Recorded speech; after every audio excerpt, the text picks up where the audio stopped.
Dans cette vidéo, nous allons voir comment construire et décrire un graphique. Pour cela, nous allons partir d'un tableau qui montre les températures à Paris le 18 mars 2018. Dans ce tableau, nous avons deux informations importantes. Le temps en heures sur la première ligne et la température en degrés Celsius sur la deuxième ligne. Nous allons donc transformer ce tableau en graphique avec une courbe. Pour construire un graphique, commencez par prendre du papier millimétré et utiliser uniquement un crayon à papier. Ici, le stylo n'est pas autorisé. Tracez ensuite deux axes. Un premier axe horizontal qui est appelé l'axe des abscisses et un axe vertical appelé axe des ordonnées.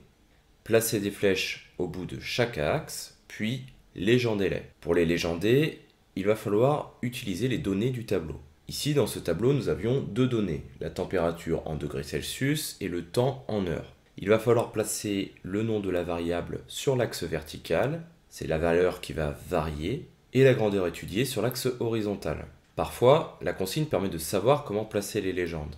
Si je prends par exemple la consigne suivante, réaliser le graphique de la température à Paris le 18 mars 2018 en fonction du temps. Dans cette question, la donnée qui se situe avant le en fonction du sera la plupart du temps à placer sur l'axe vertical.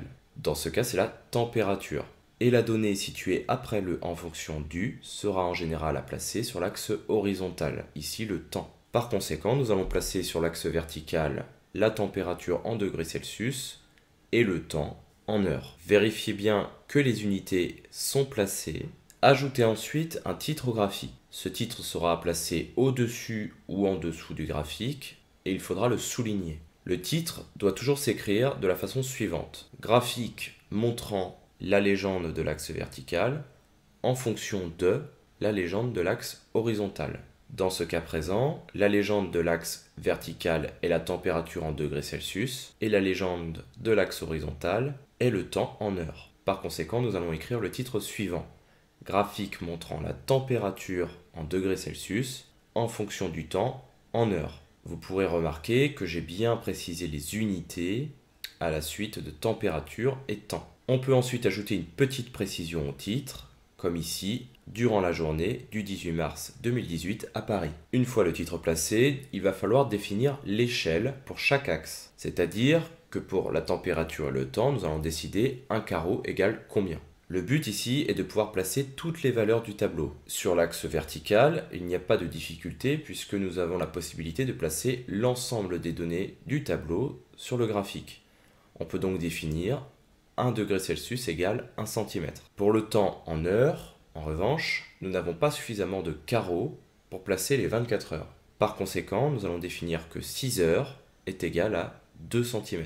Une fois l'échelle déterminée, nous allons pouvoir placer les points sur le graphique. Prenons l'exemple de la troisième colonne de notre tableau. À 6 heures, il faisait 3 degrés Celsius. Sur notre graphique, nous allons donc placer notre point à l'intersection de ces deux données, c'est-à-dire 3 degrés pour 6 heures. Le point est à placer au milieu et les traits de construction peuvent ensuite être effacés.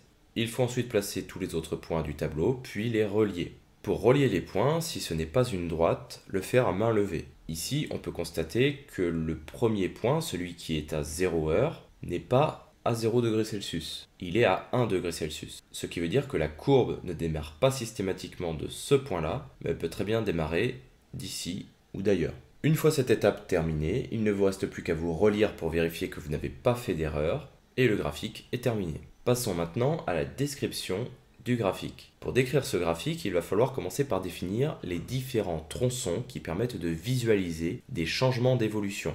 Par exemple, on pourrait découper ce graphique en deux parties. On observe une première évolution entre 0 et 12 heures, où la température augmente, puis une deuxième évolution à partir de 12 heures, où la température diminue. On peut alors décrire la courbe. Pour cette description, il va falloir utiliser certains verbes précis.